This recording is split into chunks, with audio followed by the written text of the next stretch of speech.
Olá, queridos, graça e paz, boa noite. Temos 3 pessoas online. Conforme você for entrando, querido, vai colocando o seu nome aí, para mim, falando o seu nome aqui, que você está conosco, por favor.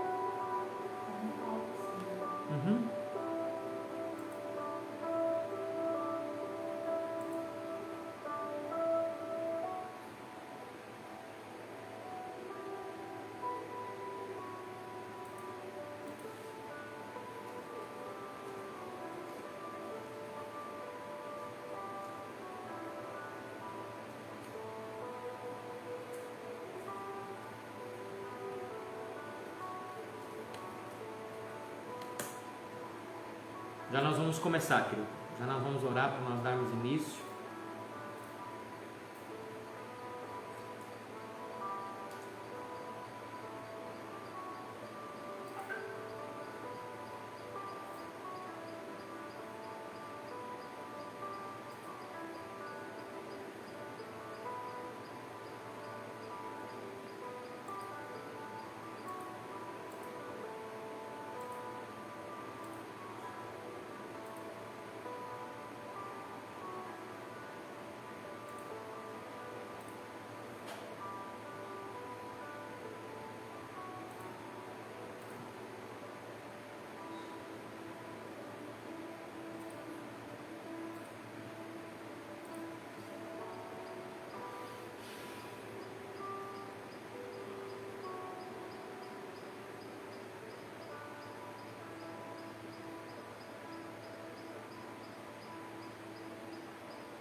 Aleluia, glória a Deus.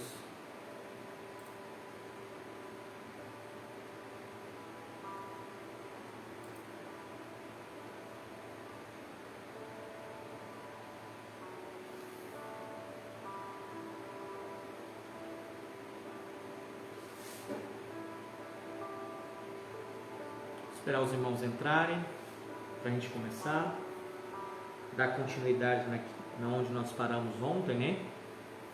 Eu falei que eu ia continuar, estamos falando sobre Apocalipse 12, Apocalipse 13. O tema da nossa live pela noite, a partir das 20 horas, das 21 horas, quanto tempo nos resta. Então nós estamos tentando entender aí aquilo que nos falta para o cumprimento das Escrituras, né, das suas profecias. Quanto tempo para que Cristo volte à terra para reinar sobre a terra, sobre as nações por 1000 anos. Nós sabemos que tem alguns acontecimentos para acontecer antes. Nós estamos estudando esses acontecimentos. Nós terminamos ali no 144.000, né, semana passada, ontem, e eu disse que começaria dizendo características, né, desse vencedor, desse filho varão, né? Eu vou dar algumas características dele. Não vamos entrar em muito detalhe, porque não é intuito da live, mas vamos introduzir algum assunto e vamos deixar o restante lá para nossa imersão, né, da cronologia 7 eras da igreja, que vai falar especificamente dos vencedores, tá? Então não falte lá, esteja conosco mesmo, faça sua inscrição assim que sair o link, né, para que você possa estar conosco. Faltando 6 minutos para nós começarmos, já nós vamos orar.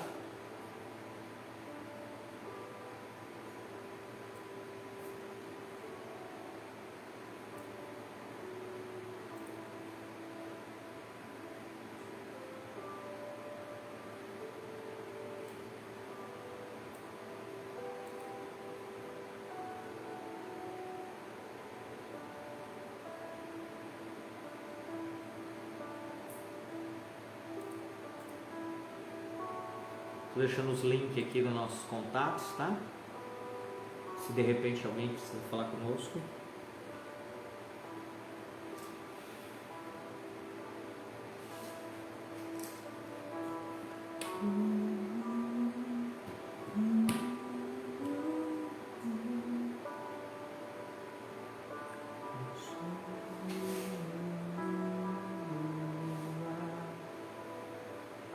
Vamos estar orando então, queridos. Falta 5 minutos para nós começarmos.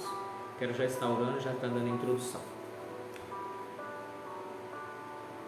Senhor Jesus, muito obrigado, Pai.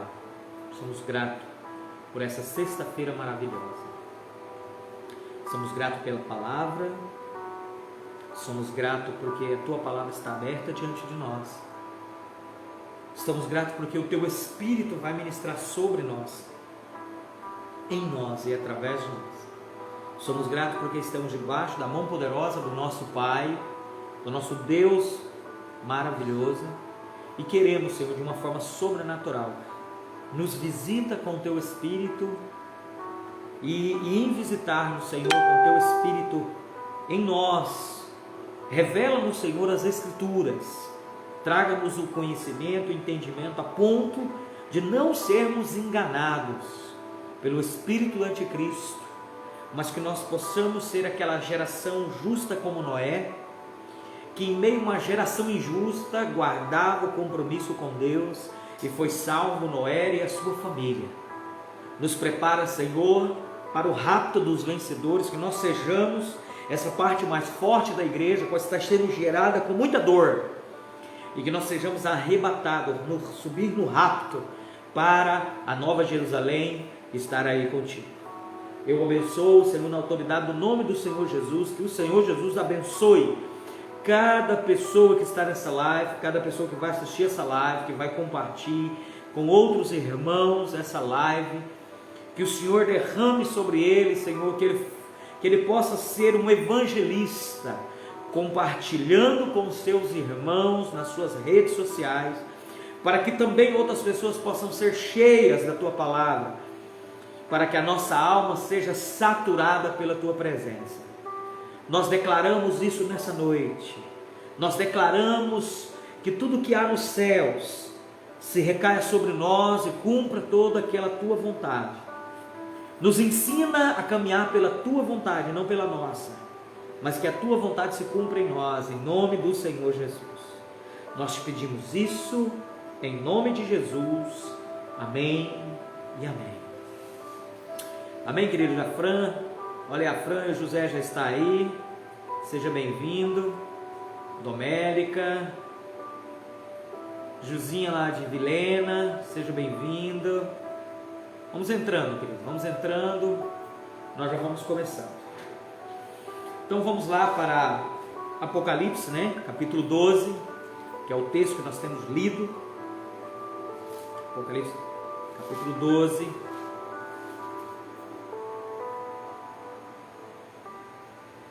Vou baixar o fundo musical, ficar melhor para entender. O Júnior aí está conosco também. Apocalipse capítulo 12. Nós paramos no versículo 5. E nós falamos aqui até o rapto dos vencedores. Nós explicamos ontem a diferença de rapto e arrebatamento. O rapto é o filho varão dessa mulher, que significa igreja, e ela está sendo gerada e será levada para o trono. O filho varão é levado para o trono, mas a igreja, que é a lavoura, será levada para as nuvens, que é o celeiro, como diz lá em Apocalipse capítulo 14, que nós vamos lá agora. Então o versículo 5 diz: Deus deu à luz a um filho homem, que há de reger todas as nações com vara de ferro, e o seu filho foi arrebatado para Deus e para o seu trono. Amém, querido?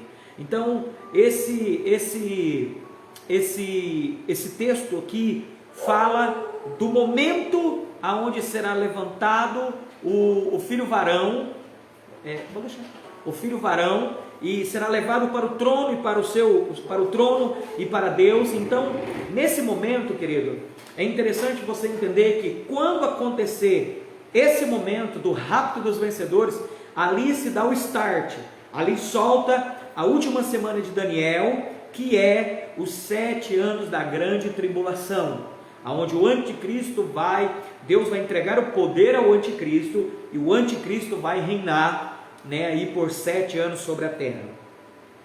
Mas eu quero hoje continuar falando do vencedor mais um pouco, porque esse é o meu intuito, o meu encargo em Deus. Olha, Maria Domingo já está aí. Graça e paz, né? Deus te abençoe. Espero que a galera esteja assistindo aí com a gente, ok? Bacana. Vamos lá então para Apocalipse capítulo 14, né? A gente vai falar um pouquinho mais do vencedor, a característica do vencedor, desse filho varão, né? Quais são as suas características? Por que que ele é arrebatado primeiro? Por que que tem um grupo dentro da igreja, Maria, que é levado primeiro? Né? Olha, a cunhada Rose está aí, que bacana, né? Seja bem-vinda na live aí, Montenegro, ligado com a gente aí, os irmãos da Igreja Missionária Unida de Montenegro, ligado com a gente, seja bem-vindo, que Deus edifique vocês de uma forma poderosa, viu, irmãos? Obrigado por estar conosco. Então, querido, por que que esse grupo, né, que aqui o texto de Apocalipse 14, do 1 até o 6, vai dizer que é a primícia, né, que é os primeiros, né, que é aquele como eu ensinei, esse povo que vai ser arrebatado antes dos 7 anos da grande tribulação, né, não é toda a igreja de Cristo, é a parte mais forte. Você vai entender hoje por que que é a parte mais forte, por que que esse grupo será levado primeiro, né, por que que esse grupo chega lá e vai direto para o trono de Deus, né, foi levado para o trono, né, para Deus e para o seu trono. Por que que esse grupo de vencedores, querido, ele tem essa primazia de estar os 7 anos na noite de núpcia, né? 7 anos da boda do Cordeiro, né? Por que que ele é recebido aos céus?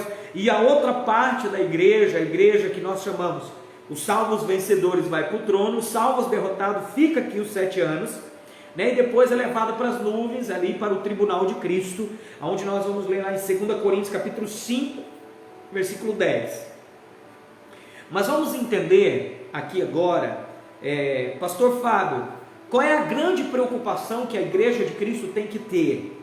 Qual é a grande preocupação que o corpo de Cristo tem que ter? Né? Eu estou aqui hoje como vencedor, assistindo essa live. Qual é a minha preocupação? Querido, você tem que se preocupar em receber a graça, um favor gratuito que você não pode pagar, receber, entendendo que a sua fé, que a sua vida em Cristo, que a sua maneira de viver, de se comportar, não depende de você, mas depende do amor dele por você, e permitindo que agora a graça entre no teu espírito, através da palavra, e vá trabalhando o teu coração, a ponto dela te direcionar, ok? Te direcionar para o reino. Então agora, pastor Fábio, o que eu tenho que esperar? Eu tenho que buscar agora as obras, cumprir o propósito pelo qual Deus me criou antes da fundação do mundo, e praticar as boas obras. Praticando essas boas obras, a minha Bíblia diz que eu irei ser um vencedor. E aí, antes de eu ler aqui 14, eu quero te mostrar isso na Bíblia, Efésios capítulo 2, Júnior, coloca aí para mim, filho, Efésios capítulo 2, versículo 8, 9 e 10, tá? Principalmente o versículo 10, ele vai dizer a razão por que eu fui salvo. Por isso, irmão, que a nossa grande preocupação hoje é ser um vencedor, é vencer as nossas dores, e a maior vitória que você pode ter é contra você mesmo. Eu espero que você está entendendo, a maior vitória sua é contra você mesmo, é contra a sua vontade, é contra o seu. Lembra da árvore da vida, de árvore do conhecimento do bem e do mal? Essa árvore está dentro de você, ela quer decidir por você, você tem que matar ela para que você decida pela vontade de Deus. Então aqui em Efésios vai falar da graça e vai falar do reino. Ele vai dizer assim, ó, porque pela graça sois salvos, mediante a fé. Isso não vem de vós, quer dizer, não vem do que eu faço, ok? Não vem de vós, não vem de vós, é um dom de Deus, foi Deus que me deu esse dom da salvação. Não vem das obras, não vem do que eu faço ou deixo de fazer, não vem das obras, para que ninguém se glorie. Aí ele diz, porque somos feitura tua, somos feitos por você, criados em Cristo criados, então quando o Senhor me criou em Cristo, Ele me criou para, essa palavra para, coloca entre parênteses, que é a palavra-chave do versículo 10, para as boas obras, as quais Deus preparou para que andássemos nela. Quer dizer, o Senhor preparou boas obras, preparou um caminho, preparou um propósito para mim, preparou uma direção. Então esse para, ele diz assim, olha, eu te salvo pela graça, você não precisa fazer nada, eu vou te dar a fé, um dom irrevogável, não é pelo que você faz, não é pelas suas obras, para que você não se glorie. Eu te salvei, ok, agora eu te salvei para as boas obras, a qual eu preparei para que você possa andar nela.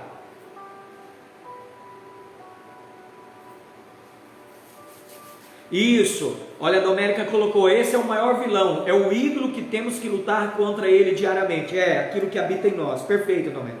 Você entendeu, querido? Então, existe uma obra que eu preciso caminhar com ela. Essas obras é a plena vontade de Deus para que eu possa cumprir o propósito de Deus. Amém, querido?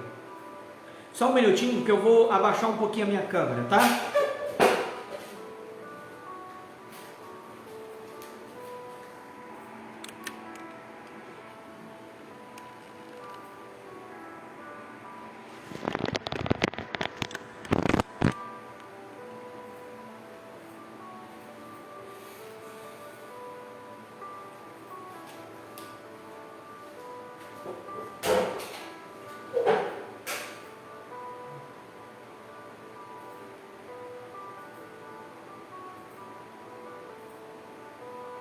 Isso, Júnior, ele nos predestinou para essas obras, antes da fundação do mundo, perfeito. Entendeu, querido? Então, o ponto central aqui é esse para no versículo 10. Porque o Senhor me salvou, me justificou, me redimiu, me lavou, para que eu cumprisse as boas obras, para que eu cumprisse o propósito de Deus. Entendeu, querido? Então, eu tenho um propósito, e foi para isso que Ele me salvou, para essas boas obras. Perfeito, querido? Então, o que nós vamos fazer agora é entender algumas dessas obras. Não são todas, porque não vou conseguir saturar todas elas hoje. Vamos deixar para a imersão, dia 21 de fevereiro, tá? Que aí nós vamos entrar em todos os detalhes para que você possa se tornar um vencedor. Qual é o caminho disso? Mas hoje nós vamos falar de alguma coisa. Então nós voltamos lá para Apocalipse, capítulo 14. Você está com a sua Bíblia aí, né? Olha aí como é que está o meu Apocalipse capítulo 14.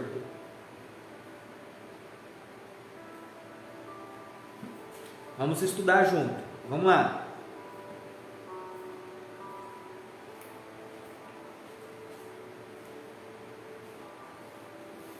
Vamos lá.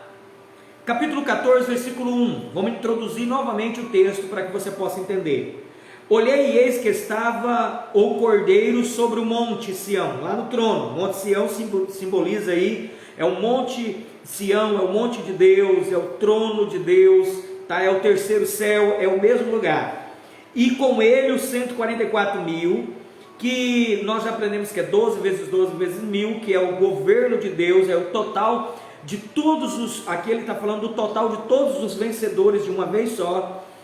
Em sua testa tinha escrito o nome do seu pai, e ouvi uma voz no céu, como a voz de muitas águas, e como a voz de uma grande trovão, e ouvi uma voz de arpista, que tocavam com as suas harpas, e ele vai dizer agora, e cantavam um novo cântico, um cântico novo diante do trono. Esses 144.000, os vencedores, cantavam um cântico novo diante do trono, glória a Deus, e diante dos 4 animais e dos anciões.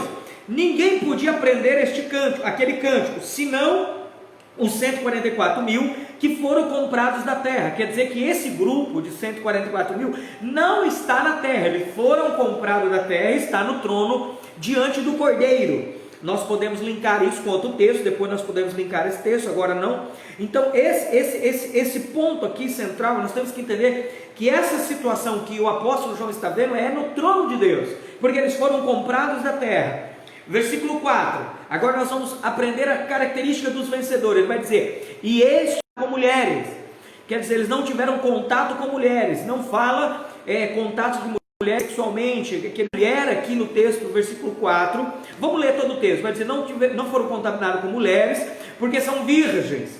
Estes são os que seguem o Cordeiro para onde quer que vá, estes são os que dentre os homens foram comprados como primícia, eles são os primeiros, os que foram primeiros, eles foram comprados da terra, como o Júnior está perguntando, eles foram comprados da terra porque Cristo comprou eles com o seu sangue. Cristo veio e os comprou com o seu sangue. Nós somos tirados da terra, nós somos comprados para Deus e para o seu trono, entendeu, querido? Nós somos comprados primeiro, nós somos comprados com o seu sangue, comprados da terra, porque o Senhor disse que não nos comprou com coisas corruptíveis, mas sim incorruptíveis, né? Com o seu sangue de Cristo, pelo Espírito eterno, entendeu, querido? Então ele vai dizer, ó, no versículo 4, vou repetir: esses são os que não estão contaminados com mulheres, porque são virgens, estes são os que seguem o Cordeiro para onde quer que vá, estes são os que dentre os homens foram comprados como primícia, para Deus e para o Cordeiro, para Cristo. Então é muito importante, porque nós fomos comprados da terra, porque não fomos comprados com coisas corruptas da terra, mas sim com o sangue precioso de Cristo, e nós fomos tirados da terra como primícias, ok, querido? Então nós precisamos entender isso no sentido, quais foram as características aqui, qual é a característica aqui dos vencedores. A primeira característica: eles não são contaminados com mulheres, né? Aí, pastor, e agora? Não são contaminados com mulheres porque são virgens, né? Eu já casei, né? Eu já tive relação com mulher, né? Então, e aí, né? E eu que sou mulher? Mas aqui o sentido dessa mulher está falando de igreja. Lembra de Apocalipse 12, que a luta contra o dragão e a mulher representa a igreja? Então esse sentido aqui é de igreja. Não foram contaminados com igreja. Uau! Porque são virgens. Mas virgens de quê? Não foram contaminados com o quê? Essa é uma boa pergunta que você deveria ter me feito aí já nos comentários, né? Não são contaminados com mulheres. Pastor, mas eu sou a igreja de Cristo, eu participo de uma igreja, mas eu não fui, como que eu não me contamino com a igreja? E como que eu me torno virgem? Então nós vamos entender isso agora, ok? Se você for comigo, eu gostaria de que você fosse no capítulo 3 de Apocalipse. Querido, existe sempre Deus, ele vai trazer na Bíblia, em alguns lugares, por exemplo, usando o profeta Oséias, ele vai dizer, olha, vai e casa com uma prostituta. Ali Oséias representava Deus e a prostituta representava o povo de Israel naquela época, porque não existia igreja ainda. A igreja foi surgir em Mateus 15. Então ele diz, olha, casa com a prostituta, porque Israel está se prostituindo com outros deuses. E ele casa com essa prostituta, tem filho com ela, mas ela volta a se prostituir. Ele diz, vai, perdoa ela e compra ela de volta, traz ela de volta. O que Deus está dizendo? Ele está dizendo, olha, vocês estão se prostituindo com outros deuses, mas eu pego vocês de volta.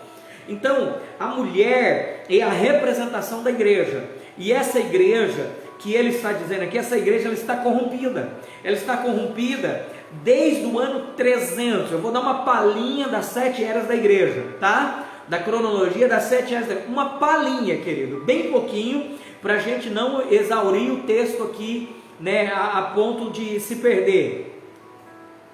1 Coríntios capítulo 15, versículo 20, diz, o Juno colocando para nós, mas de fato Cristo ressuscitou dentre os mortos e foi feito primícia dos que dormem. Olha aí que legal, bacana, é verdade, ele foi o primeiro, né? Mas cada um por sua ordem, Cristo a primícia, depois os que são de Cristo na sua vinda. Amém. Olha lá, que interessante esse texto aí, João, muito obrigado. Então, querido, eu quero mostrar para você 3 coisas que aconteceu com a igreja, tá? A igreja de Cristo, ali quando Cristo foi levado aos céus e o Espírito desceu sobre os discípulos, e ali surgiu a igreja. Igreja nós dizemos que é o corpo, todo aquele que crê, não é todo aquele que vai reinar, é todo aquele que crê. Todo que crê é salvo, todo que crê é salvo, amém? Nós vamos aprender isso hoje, que todo que crê é salvo, porém, nem todo que crê é salvo, todo que crê é salvo é a igreja, mas nem todo aquele que crê é salvo, a igreja será vencedor, porque às vezes a igreja a qual ele é salvo, ele se tornou igreja, mas ele ainda continua corrompido, né? Ele ainda continua se prostituindo, uma igreja prostituta, entendeu? E é isso que nós precisamos aprender, como que um vencedor não está contaminado com mulheres, com igrejas, e ele é virgem, ok? Né? Porque senão você vai dizer, eu vou sair da minha igreja, pastor, porque eu não quero me contaminar com a igreja. Não é isso, calma que eu irei te explicar. No capítulo 3, aqui no capítulo 2 de Apocalipse, o Senhor vai falar de três obras que aconteceu. Então, até o ano 30 mais ou menos, depois da morte de Cristo, a igreja permaneceu pura, ela permaneceu intacta, mas a partir do ano 30, 31, Deus fala com a igreja de Éfeso, e a sentença que o Senhor já começa a dar para a igreja de Éfeso, é que ela perdeu o primeiro amor. Tem um contratinho que perdeste o primeiro amor. A igreja, a segunda igreja, nessa primeira igreja, ele fala de algo específico, e nós precisamos estar lá no versículo 6, capítulo 2, versículo 6, ele vai dizer assim: tenho porém isto, que odeia as obras dos nicolaítas, os quais eu também odeio. Em nossa história, nós não conseguimos encontrar, a não ser um diácono, que está lá em Atos, que fala que é o diácono chamado Nicolau, né? Mas não tem correlação com isso. Mas ele diz aqui obras dos nicolaítas. Obras são, havia dentro da igreja de Éfeso, algumas pessoas que queriam praticar essas obras dos nicolaítas. E o que são obras dos nicolaítas? A palavra nicolaíta significa, ela é uma palavra dupla, é nikolaikos. Nico, manipulação, laiko significa povos. Então, as obras do nicolaíta é a manipulação dos povos. São aquelas igrejas que manipulam o seu povo para o bel prazer do seu líder. Então, já na igreja, ali por volta de 30 até 100 anos depois de Cristo, já existiam pessoas que diziam assim: olha, essas pessoas estão vindo para congregar aqui na nossa igreja, mas nós andamos com Jesus, então nós precisamos comandar isso aqui, nós temos que comandar, e eles têm que andar de acordo com aquilo que nós mandamos. Então já havia lá, por volta do ano 30, essa primeira doutrina que contaminou a igreja, que misturou a igreja, que começou a prostituir a igreja. Por quê? O que o Senhor fez conosco? Qual foi? Olha lá, a Domérica colocou nicolaítas, nico, manipulação, laicos, que significa povos, ok? Perfeito. Então, o que o Senhor fez conosco? A Bíblia vai dizer, em Apocalipse capítulo 5, ele vai dizer assim, versículo 8, capítulo 5, versículo 8, ele vai dizer assim: e havendo tomado o livro, e os 4 animais, e os 24 anciões, prostraram-se diante do Cordeiro, tendo todos eles harpas e salvas de ouro cheia de incenso, que são as orações do santo. 9. E cantaram um novo cântico, dizendo: digno és de tomar o livro e de abrir os seus selos, porque foste morto, e com o teu sangue nos compraste para Deus de toda tribo, língua, povos e nações, e para o nosso Deus nos fizeste reis e sacerdotes, e reinaram sobre a terra. O que o Senhor está dizendo? Quando Cristo veio, queridos, sobre a terra, Cristo não veio para levantar um clero, para levantar um grupo que manda no outro. Cristo veio para nos fazer todos iguais, reis e sacerdote. Por isso que o Senhor é Senhor dos senhores, Rei dos reis. Senhor dos senhores, Rei dos reis. Então o Senhor me fez rei com Ele. Como assim, pastor? O Senhor me comprou e nos fez todos iguais. Porque antes de Cristo havia um problema. E esse problema é muito sério. Por quê? Porque antes, por exemplo, querido, se a Maria Domingos, que está lá em Montenegro, dissesse assim: eu quero adorar a Deus, eu quero amar a Deus, eu quero adorar a Deus, eu quero entregar uma oferta de adoração a Deus. Então a Maria Domingos tinha que pegar um avião e ir para Israel. Chegar em Israel, ela ia perguntar no aeroporto: aonde está Deus? Alguém ia dizer para ela: olha, Deus está em Jerusalém. Então ela ia ter que pegar o táxi e ir para Jerusalém. Chegando em Jerusalém, ela ia ter que perguntar para alguém: mas aonde está Deus? Eles iam dizer: está no templo a qual o rei Herodes edificou, que era o templo de Salomão. Então ela ia ter que pegar um táxi e ir até o templo. Chegando na porta do templo, por ela ser brasileira, ela não podia entrar do templo, da porta do templo para dentro. O templo é constituído de 3 partes: pátio, santo e santo lugar, onde estava a arca. Então, mas como eu sou gentil, eu era gentil e eu não sou judeu, descendente de judeu, eu não poderia entrar no pátio do templo.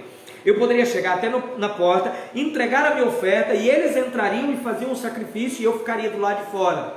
E aí, no pátio do templo existia o altar aonde se sacrificava a minha oferta, existia ali a bacia para que os levitas, os sacerdotes se purificassem, só que ali podia entrar todo judeu, porém no santo lugar só podia entrar aquilo que era levita para o trabalho e o sacerdote para o seu trabalho diário de oferta ao Senhor. Ali existia o pão da preposição, a mesa do pão da preposição, né? Do outro lado existia o incensário, né? Com o incenso que queimava, que era a oração dos santos. Também existia ali o candelabro de 7 pontas, que representa os 7 espíritos. Até ali entravam os levitas e os sacerdotes, mas no santíssimo lugar, onde estava a arca, só entrava o sumo sacerdote uma vez ao ano. Então presta atenção, essa era a hierarquia. Então, por exemplo, quem dizia que eu não tinha pecado, que eu estava perdoado dos meus pecados? O sacerdote. Então eu pegava, Maria Domingo chegava lá, comprava um novilho na porta do templo, ali com os cambistas, entregava na mão da pessoa na porta ali do templo, ele entrava para dentro. Antes dele entrar, o sacerdote vinha, pegava o cordeiro, colocava do meu lado, colocava a mão sobre a minha cabeça, a mão sobre a cabeça do cordeiro, e transferia o meu pecado para o cordeiro. E aí ele entrava para dentro e eu podia ir embora, porque o sacerdote disse que eu não tinha mais pecado. E aí ele ia fazer todo o trabalho de sacrifício. Mas o único que poderia falar com Deus, estar diante de Deus face a face, era o sumo sacerdote uma vez ao ano. Olha que difícil. Então quando Jesus veio contra isso. Jesus veio porque a lei, ou a cultura judaica, né, ela tinha um templo, ela tinha um sacerdote, ela tinha leis e ela tinha promessas terrenas. Jesus veio contra tudo isso. Jesus disse: olha, se nós não adoramos nem em Jerusalém, nem em lugar nenhum, porque Deus não quer ser adorado nem lá e nem lá. Deus busca verdadeiros adoradores. É Ele que está buscando. Nós não precisamos ir em um lugar adorar. Aonde estamos, Ele vem até nós. 2, ele diz: olha, você não precisa mais do sacerdote, porque agora, quando você crê, eu vou enviar o Espírito Santo que vai morar dentro de você. E 3, você não precisa mais guardar as leis, como era antes. Agora, a única lei, um único mandamento, eu digo, um único mandamento eu vos dou, que ameis uns aos outros como eu amei vocês. E por último, 3º e último, as promessas para Israel eram assim: vocês serão uma nação santa sobre todos, vocês vão governar a terra. Jesus diz: olha, arrependei-vos, que é chegado o reino dos céus. Eu quero dar uma promessa, mas a minha promessa é eterna, é para o reino dos céus. Então Jesus, quando Ele me comprou para ser totalmente diferente disso. Ele não me comprou para ter um Nicolaicos, para ter alguém que manipulasse, alguém que falasse por mim, alguém que terceirizasse a minha fé, alguém que eu tivesse que pedir: olha, faça uma oração por mim, olha, chama o pastor, chama o apóstolo, chama o bispo, chama o pastorzão ungido para orar por mim. Não, Ele disse: agora eu quero que todos nós seremos iguais.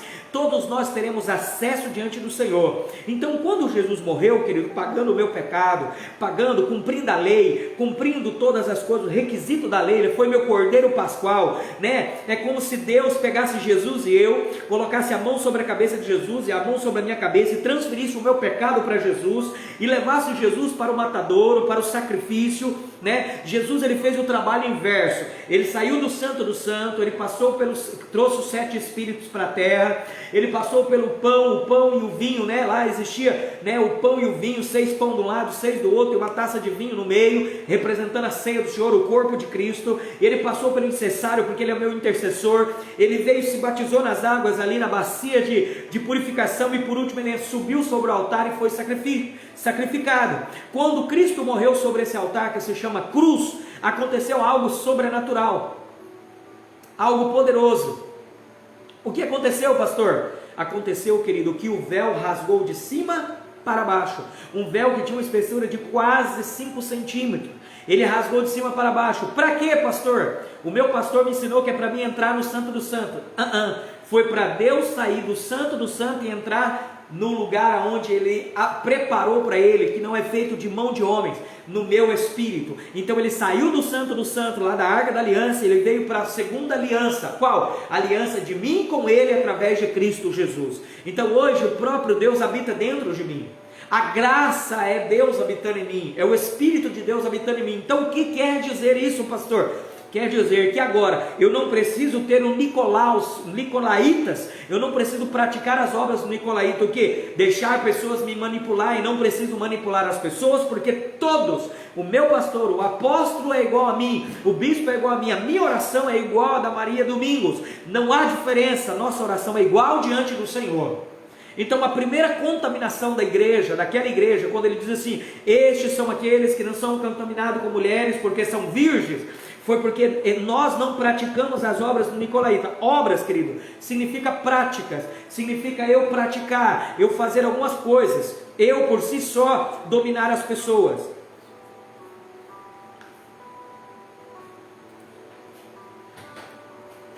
Mateus capítulo 27, do 51 52 diz: e eis que o véu do templo se rasgou em dois, do alto a baixo, e tremeu a terra, e fendeu-se as pedras, e abriu-se os sepulcros, e muitos corpos dos santos que dormiam foram ressuscitados.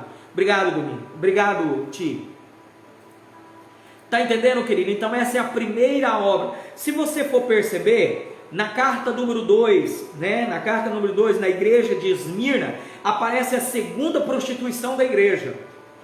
A primeira prostituição, porque ela deixou o primeiro amor, ela começou a praticar outras obras. Quando eu deixo de crer no amor de Deus, que o amor de Deus, que a graça de Deus, que Cristo, a obra consumada de Cristo é suficientemente para fazer todas as coisas por mim, eu começo a praticar obras de nicolaíta, eu começo a ser manipulado e eu começo a manipular pessoas. E quais são as manipulações? E aí vai muitas, querido. Se você não fazer o corredor de fogo, você não vai ser abençoado. Se você não colocar o copo sobre a geladeira, você não é abençoado. Olha, querido, venha que Deus vai te abençoar. Você é o centro da atenção. Deus morreu por você, como um pastor muito famoso aí na nossa, Deus, você é a coisa mais importante. Não, querido, a coisa mais importante foi o que Cristo fez por nós. Sabe? Deus nos ama porque Cristo mora em nós. Essa é a graça do Evangelho. Você entendeu aí? Glória a Deus por isso, Então nós começamos a entender que esses são aqueles que não são contaminados com mulheres, como igrejas. Que igreja? Igrejas manipuladoras. Eu não sei se a sua igreja é igreja de campanha, querido, eu não tenho nada contra campanha, eu não tenho nada contra monte, sabe? Pastor, eu gosto de orar no monte. Irmão, glória a Deus, vá orar no monte mesmo. Eu até acho que você tem que ir mesmo, se retire para um lugar reservado, vá buscar o Senhor, não para que você seja salvo, não para que você receba bênção. Você não recebe bênção porque fez a campanha, você recebe bênção porque Cristo conquistou todas as bênçãos na cruz do Calvário, e Efésios capítulo 1, versículo 3 e 4 vai dizer que eu já sou abençoado com toda sorte de bênçãos nas regiões celestiais em Cristo Jesus. Romanos capítulo 5, versículo 9, capítulo 8, versículo 37 vai dizer assim: se Deus não poupou nem o seu próprio Filho, mas nos entregou por nós, enquanto ainda éramos pecadores, como não nos dará também com Ele todas as coisas? Como não nos dará com Ele também todas as coisas? Se eu recebi Cristo, que é o cabeça de todas as coisas, a Bíblia diz que o Senhor, Efésios 1,10, em Cristo o Senhor uniu céus e terra. Tudo que existe está em Cristo. Em Cristo está, Ele é o cabeça de todo principado, potestade, tronos, dominador. Ele é tudo. Então quando eu recebo Cristo, eu recebo todas as coisas que estão debaixo de Cristo na minha vida. Então, querido, talvez você está numa igreja que o teu pastor, o teu líder, sei lá, está te ensinando que se você não fizer algo para ele, ele não vai fazer algo para você. Manipulação. É essas obras nicolaítas, Quantos aí, foram manipulados por tantas coisas, Eu não estou dizendo que a fé não move montanha, que você ter fé, mas a fé, ela tem um princípio, é o princípio do amor de Deus. Como que eu tenho fé para a minha vida financeira? Eu sei que Deus me ama tanto, que Ele vai me suprir de todas as coisas. Eu creio, no amor dEle por mim, no amor dEle para cuidar de mim, da minha família, do meu filho, da minha esposa, da minha casa. É nessa fé que eu estou firmado, na fé em Cristo, não na fé nas minhas obras, na fé na obra de Cristo. Aí a segunda prostituição da igreja está em Apocalipse capítulo 2, na segunda carta que João escreveu à igreja de Esmirna, versículo 9. Coloque para nós o versículo 9 de Apocalipse capítulo 2. Ele vai dizer assim, conheço as tuas obras, lembra, recorda que que Cristo está pedindo para João escrever uma carta para a igreja, para a mulher. para a igreja, para a mulher de Apocalipse 12, para a mulher que está ali, que não se contaminou. Ele está dizendo, olha, não se contamine. As cartas para dizer, cuidado, vocês estão se contaminando. Essa igreja de Esmirna, ela viveu entre o ano, a prática dela, a vida dela foi do ano 100 ao ano 313. E ele vai dizer, conheço as tuas obras, tribulação, pobreza, mas tu és rico. E a blasfêmia dos que se dizem judeus e não são, mas são sinagoga de Satanás. Essa é a segunda prostituição da igreja, sinagoga de Satanás. Blasfema dos que se dizem judeus e não são, mas são sinagogas de Satanás. Essa é a segunda prostituição da igreja. Pastor, o que é ser sinagoga de Satanás? O que é ser sinagoga de Satanás? Querido, presta atenção, essa igreja do ano 100 ao ano 313 foi a igreja do rei Nero, onde o rei Nero, um rei louco romano, pegava os cristãos, jogava dentro do Coliseu, os leões o comiam, ele pegava, empalava, colocava uma estaca nos cristãos, ali pelo ânus, e colocava cera sobre eles, ou colocava eles amarrados em cruzes, e colocava cera, e colocava fogo neles. Então ele perseguiu a igreja, por isso que ela é pobre, ela não tem força, mas ela é rica porque ela está morrendo aqui e sendo rica lá. Mas ele diz, mas tem alguns entre vocês que não são judeus, mas são sinagoga de Satanás. Por quê? Porque aqueles que são sinagoga de Satanás é mais ou menos assim: você recebeu a graça, o evangelho da graça, você vive pelo evangelho da graça, mas você quer guardar a lei.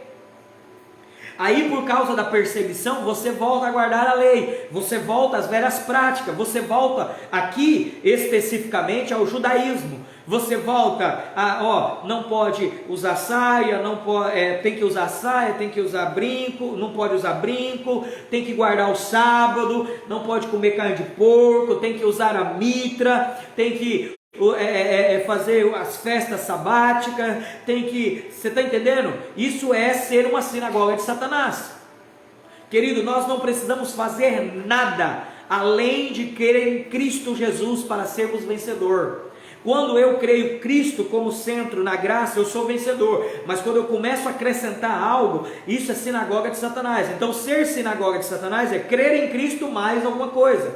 Crer em Cristo mais o sábado, crer em Cristo e não comer carne de porco, crer em Cristo e campanha, crer em Cristo e mais isso, crer em Cristo e mais aquilo. Cristo é suficientemente a minha salvação. Então voltar às práticas da lei. Por quê, pastor? Porque quando Deus olha do céu para cá, querido, Deus só tem 3 grupos, 3 nações na terra, 3 espécies, 3 qualidades de povos sobre a terra. O primeiro povo é o povo judeu, que é escolhido, que foi de Gênesis 1 a Gênesis capítulo 11, no planeta Terra Deus tinha um povo. Todo ser humano que habitava na terra era o povo de Deus. Mas em Gênesis capítulo 11, Deus chamou Abraão e escolheu para ele um povo, uma nação, e queria fazer dessa nação uma nação exemplo. Ele queria refletir a sua imagem, sua imagem e semelhança ao mundo. Mas o povo de Israel pecou, então ficou 2 povos sobre a terra. O povo gentil. Quem era o povo gentil? Todo o povo que não era de Israel. Lembrando que Israel não é uma nação, Israel é um homem, se chama Jacó, que se transformou em Israel. De um homem Deus fez uma nação. Então, querido, presta atenção, até Mateus capítulo 15, só existia 2 povos na terra. Por isso que Jesus disse: eu não vim senão para o povo, para os filhos perdidos da casa de Israel. Porque só existia 2 povos: o povo judeu, a qual era o escolhido de Deus, e Jesus veio para salvar eles, e o povo gentil, que já estava condenado, não tinha salvação. Mas ali em Mateus capítulo 15, quando fala da Sírio-Fenícia, vai dizer que ela recebeu a salvação pela fé, a fé em Cristo Jesus. E nesse momento que ela recebeu a salvação pela fé, a Bíblia diz que ela alcançou a graça, e ali surgiu o terceiro povo, que nós chamamos, lembra, uma mulher, a igreja. Quer ver? Vamos lá, Mateus capítulo 15, versículo 21, vai lá, coloca aí do 21 até o 28, Júnior, fazendo um favor. Mateus capítulo 15, do 21 ao 28, 15, 21, 28, a mulher cananeia. Olha só, querido, presta atenção que sempre o Senhor está falando aqui uma mulher representando a igreja. Então, existe 3 povos sobre a terra. Primeiro povo, pastor, quem é? O judeu. O judeu é o povo eleito de Deus, escolhido. O segundo povo, o gentil, aqueles que não creram. Todo aquele que não creu é gentil.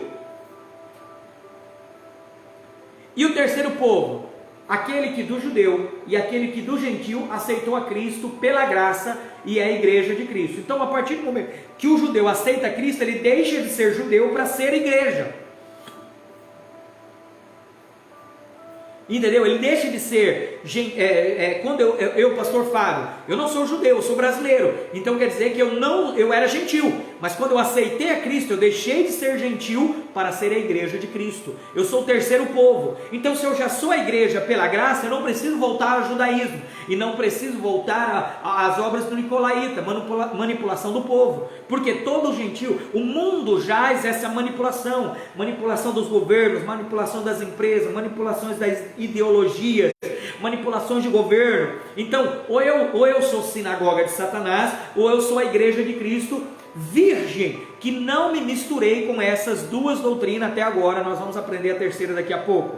Então, como que surgiu a igreja? A igreja surgiu aqui em Mateus capítulo 15, versículo 21, vai dizer: e partindo Jesus dali, foi para a parte de Tirom e Sidom. Essa cidade, Tirom e Sidom, é das cercanias, são cercanias gregas, e Ciro Fenícia, ela é descendência de Ciro, com a região ali da Grécia, por isso que ela é Ciro Fenícia. Olha só que interessante, e eis que, então quer dizer que essa mulher não era de Jerusalém, ela não era judia, ok? Presta atenção nisso. E eis que uma mulher cananeia, que saía daquela cercania, clamou, dizendo: Senhor, filho de Davi, tem misericórdia de mim, que a minha filha está miseravelmente endemoniada. Ela está clamando. Alguns historiadores vão dizer que ela ficou 3 dias atrás do Senhor, clamando, dizendo: Senhor, tenha misericórdia de mim, porque porque minha filha está miseravelmente endemoniada. 3 dias ela vinha gritando. Olha só o versículo 23. Mas ele não lhe respondeu palavra, e os seus discípulos, chegando a ele, rogou-lhe, dizendo: despede-a, que vem gritando atrás de nós. Os discípulos foram lá interceder. Os discípulos foram lá dizer: Senhor, pelo amor de Deus, você não vai dar atenção para ela? Já que o Senhor não vai curar ela, nem expulsar o demônio da filha dela, manda ela embora, pelo menos, porque ela está incomodando. Já tem 3 dias que ela vem gritando. Jesus, no versículo 24, vai responder por que ele não estava atendendo essa mulher. Ele disse, e ele respondendo disse: eu não fui enviado senão as ovelhas perdidas da casa de Israel. Para os judeus, eu vim para a casa de Israel. Então chegou ela e o adorou, dizendo: Senhor, socorre-me. E ele, porém, respondendo, disse: não é bom pegar o pão dos filhos e deitá-lo aos cachorros. Por quê? Porque toda aquela região da Ciro Fenícia chamava os judeus de cachorro. Então Jesus responde com a mesma moeda: não, eu não vou pegar o pão. O que é o pão? Ele mesmo diz lá em João capítulo 6, versículo 37, ele vai dizer assim: eu sou o pão da vida, todo aquele que comer e beber do meu corpo, todo aquele que comer não terá fome, e todo aquele que beber nunca mais terá sede. João 6, 37. Então Jesus está dizendo: eu não posso pegar o meu tempo, o meu propósito, eu vim para a casa de Israel, eu tenho que viver por Israel, porque eu vim para eles, eu vim para salvar eles. Eu não posso pegar o pão dos filhos e dar para os cachorros. Olha que forte, querido. O problema, querido, que essa mulher não é Israel. Essa mulher, ela não estudava a Torá da sua época, os livros proféticos. Ela nem sabia que era o rei Davi. Mas ela disse uma frase muito interessante. Ela diz assim, olha que interessante. Ela diz: Senhor, filho de Davi, tem misericórdia de mim, que a minha filha está misericordiamente endemoniada. Tem misericórdia de mim, filho de Davi, tem misericórdia de mim. Quem disse isso? E Deus e Jesus prontamente atendeu. Está lá em Marcos capítulo 7, do 24 ao 30, ele vai dizer, Marcos capítulo 10, do 46 ao 52, vai dizer assim, que foi o cego Bartimeu. O cego Bartimeu estava à beira da rua, e ele ouviu que Jesus estava passando, e ele gritou: filho de Davi, tem misericórdia de mim. A Bíblia diz que Jesus parou na hora e disse: traga ele. E quando ele veio, Jesus olhou para ele e disse assim: o que queres que eu te faça? Mas por que Jesus recebeu o cego Bartimeu e curou ele? Ainda perguntou: o que você quer? O que você quer eu vou te dar. E não atendeu ela. Primeiro, porque ele era judeu, e ele veio para fazer isso. E segundo, ela não era judia, então ele não veio para ela, ele não tinha obrigação de atendê-la. Não porque ele é mau, não porque Jesus é mau, mas porque Jesus estava cumprindo a vontade do Pai, estava cumprindo aquilo qual foi o propósito que Deus mandou. Presta atenção nisso, querido. Então quer dizer que a graça é tão grande que nós poderíamos berrar, poderíamos gritar, nós poderíamos fazer o que quisesse, Cristo não iria nos atender. Mas essa mulher fez algo que mudou o coração de Cristo, que impactou o coração de Cristo. Versículo 27. E ela disse: sim, Senhor, mas também os cachorrinhos comem das migalhas que caem da mesa dos seus senhores. Então respondeu Jesus e disse-lhe: ó mulher, grande é a tua fé, grande é o teu amor, seja isso feito para contigo como tu desejas. Desde aquela hora a sua filha ficou sã. Grande é a tua fé, seja feita como tu queres. Presta atenção, querido. É interessante, porque duas coisas ela praticou, mas uma foi essencial. A primeira, ela disse: sim, Senhor, o Senhor é meu Senhor. Segunda, ela disse: realmente eu sou cachorrinha, realmente eu não mereço que o Senhor me dê o pão, mas se o Senhor me der pelo menos as migalhinhas já está bom.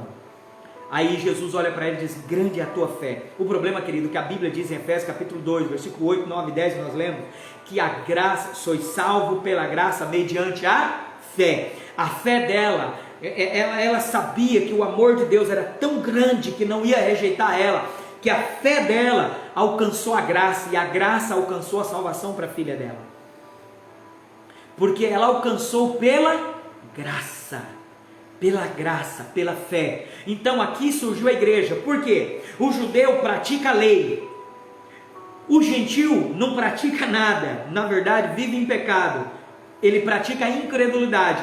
Mas a igreja, ela é salva somente pela fé, não é salva pela lei. Por isso que eu não posso mais ser sinagoga de Satanás, eu não tenho que voltar. Então um judeu, eu sou judeu, praticava a lei, e agora aceitei Jesus, eu deixo as práticas da lei judaica e sigo a igreja pela fé.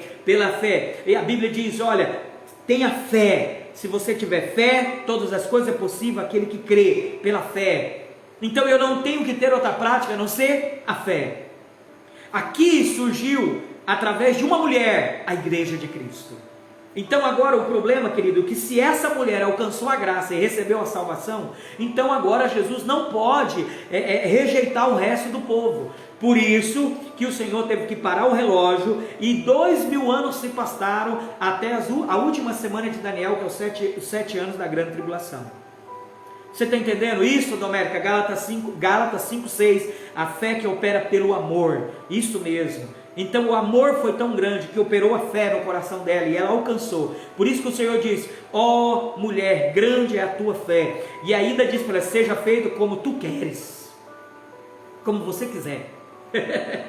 Então a igreja, ela tem o poder pela fé de receber tudo aquilo que a igreja precisa.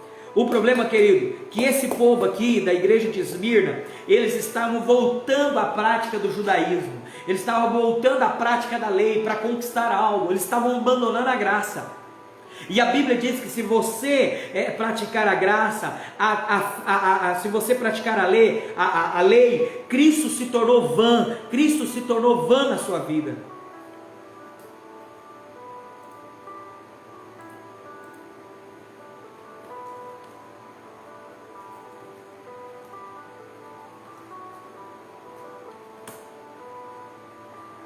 Gálatas 5:4, Tio, coloca aí para nós. Gálatas 5:4 vai dizer que aquele que pratica a lei, ele caído da graça está, quer dizer, caído da graça, ele perdeu o favor de Deus sobre ele. Então quando o Senhor diz lá em Apocalipse 14, versículo 4, que ele diz, uma das características do vencedor esses são os que não estão contaminados com mulheres, com a igreja contaminada, com essa igreja corrupta, essa igreja que está manipulando o povo, que está manipulando pessoas, que está destruindo vidas de pessoas, colocando jugo sobre pessoas, colocando peso sobre as pessoas. e também não se contaminou com essas mulheres que voltaram à prática do judaísmo, né? Aí tem muitas pessoas aí, né, que guarda, por exemplo, a Páscoa, né? Guarda a Páscoa, guarda as festas dos tabernáculos, né? Guarda o sábado, guarda tantas coisas. Essa igreja, ela é sinagoga de Satanás.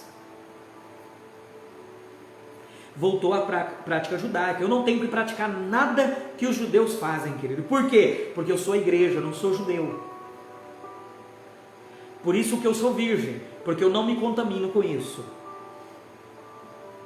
Toda a igreja, querida, toda a igreja cristã, ela é contaminada com os princípios católicos, ela é catolizada. Nós trouxemos os princípios, né? Lá existe o Papa, os bispos, né? Os coroinha, os padres. Aqui existem pastores, presbíteros, apóstolos, diáconos, mas não no sentido de servir o povo, porque na realidade o Senhor diz lá em Efésios 4:11, que o Senhor, e Ele deu uns para apóstolos, profetas, evangelistas, pastores e mestres.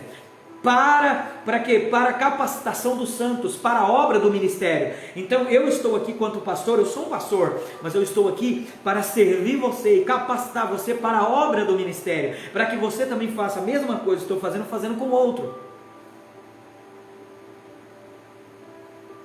Isso mesmo, Domérica, quanto mais grato, mais a graça é abundante. Aliás, né, quanto reconheço que não mereço. Isso mesmo. Perfeito, essa mulher, ela reconheceu ali em Mateus 15, 21 até o 28, ela reconheceu, não, realmente eu sou cachorrinho, eu não mereço, mas se o Senhor me der as migalhinhas, para mim já está bom. Isso é graça, meu irmão. Quanto menos eu acho que eu mereço, mais graça eu tenho. Esse é o vencedor. Quanto mais eu trabalho para o Senhor, eu acho que é pouco ainda, eu quero fazer mais. Quanto mais eu quero algo, mas quanto mais eu abro mão daquilo que eu quero para fazer a obra do Senhor, mais vencedor eu sou. Então, você aprendeu aí duas características da igreja prostituta, da igreja a qual eu e você não pode contaminar. Não podemos nos contaminar. Entendeu aí, Maria Domingos? O Espírito Santo revela a tua palavra no meu coração. Isso mesmo. Que bom.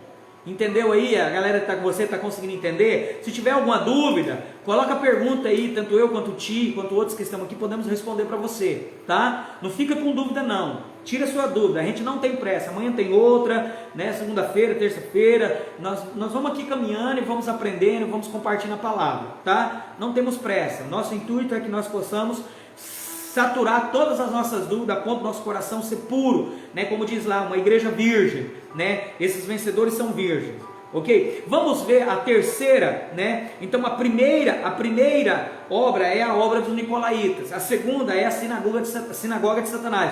Vamos ver a terceira está na terceira carta, né? Que é a carta que foi escrita à igreja de Pérgamo, né? Que viveu entre 313 a 538. Essa igreja é a igreja do imperador Constantino, né? Qual que é o imperador Constantino? É aquele que teve um sonho, que nos escudos dos seus soldados, né, existia uma cruz, e ele uniu o paganismo, que era os deuses pagãos, né, de Roma e Grécia, e ele uniu com a igreja cristã. Então se tornou a igreja cristã, né? O cristianismo virou a religião do império. Ela se tornou agora política, né? A religião está mais política do que realmente Cristo no centro. E quando ele fez isso, entrou algumas doutrinas dentro da igreja e contaminou a igreja. E isso, irmão, está dentro de quase todas as igrejas.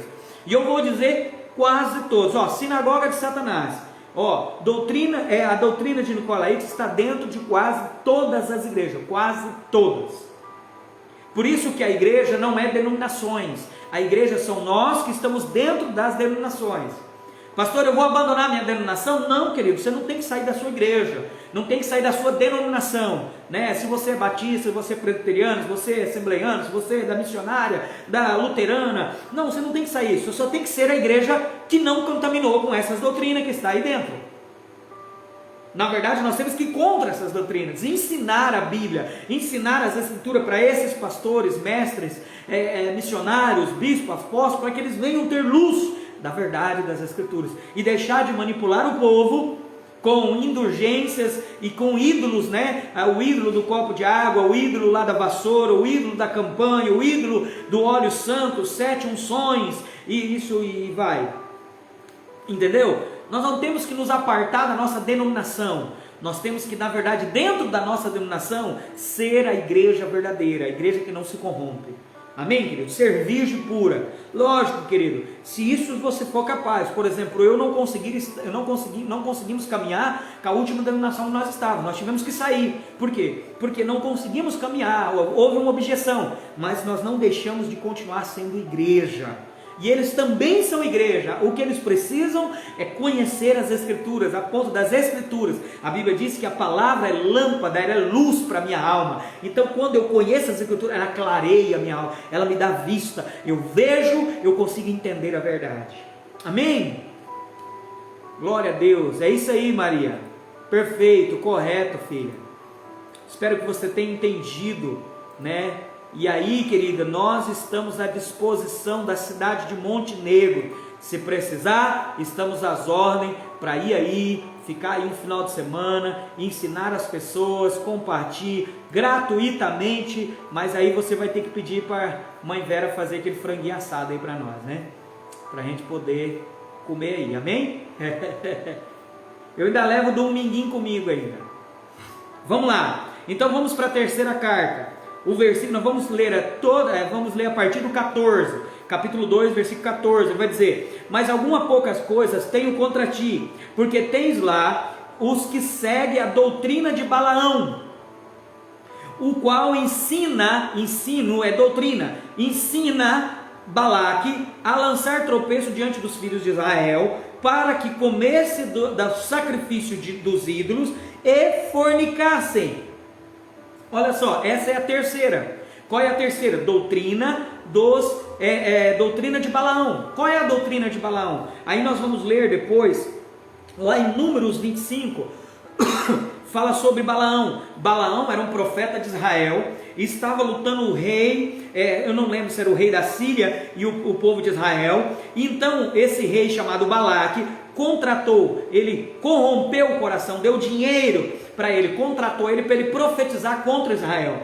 E ele então montou na jumentinha e foi profetizar. No caminho, a Bíblia diz que Deus abriu a boca da jumenta, a ponto dela falar com ele, né? Então ele chega ali para Balaque e diz: olha, Balaque, é o seguinte, né? Eu não posso amaldiçoar aquilo que Deus abençoou, não posso. Então eu não posso, não tem como, Deus abençoou, não tem como eu amaldiçoar.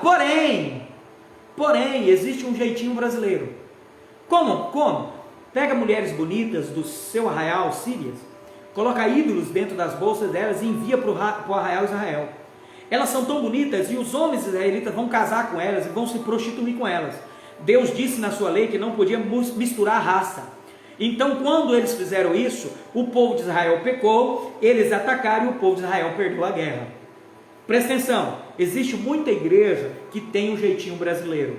Irmão, vem aqui na irmãzinha do Coquinho, a irmãzinha do Coquinho vai profetizar para você. Irmã, o que tem? Abre a Bíblia aí para mim. Aí a irmã abre, põe o dedo e abre uma palavra. Olha aí, doutrina de Balaque, de Balaão.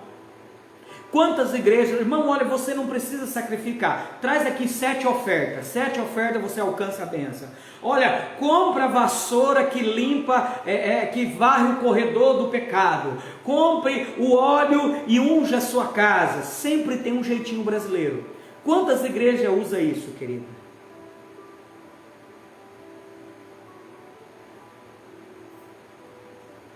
Isso, Júnior. A igreja prostituta é aquela que se corrompe quando tira Cristo do centro e começa a vincular com a lei ou com outras coisas, né? Com outras coisas paralelas. Isso mesmo. Então vamos voltar. Presta atenção.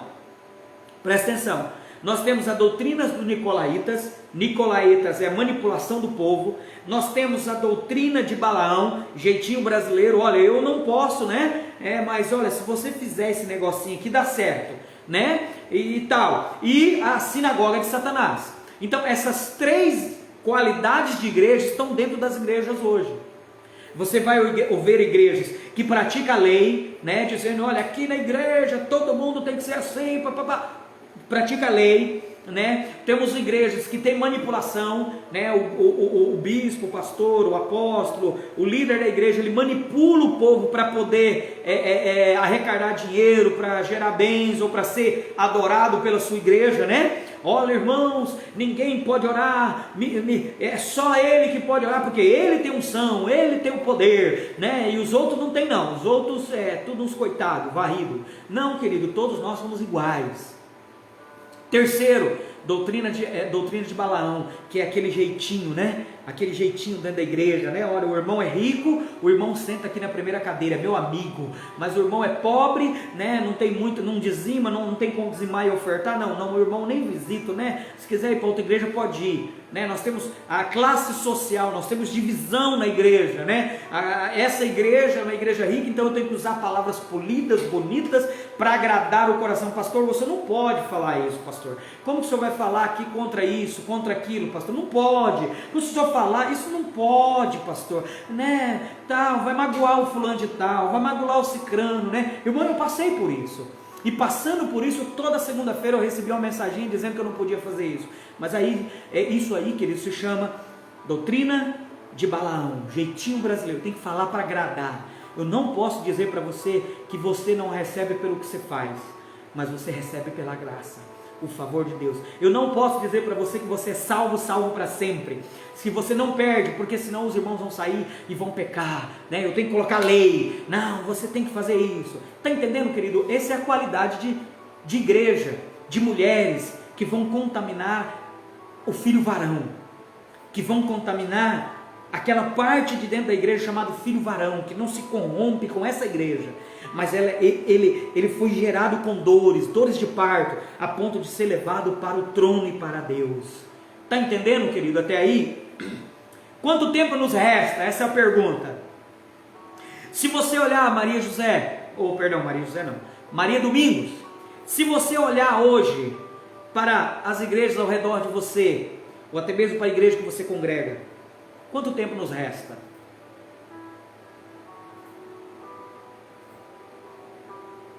Quanto tempo nos resta, irmãos?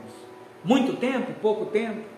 Olhando para essa explicação, né? Isso que é a primeira característica do vencedor. Vamos para a segunda? Só quer ouvir o que agrada o seu ouvido, né? Tá lá, Tomérico, eu vou te dar o texto, Tomérico. Abra aí em Timóteo. Quer ver? 2 Timóteo capítulo 4, do versículo 1 até o 16.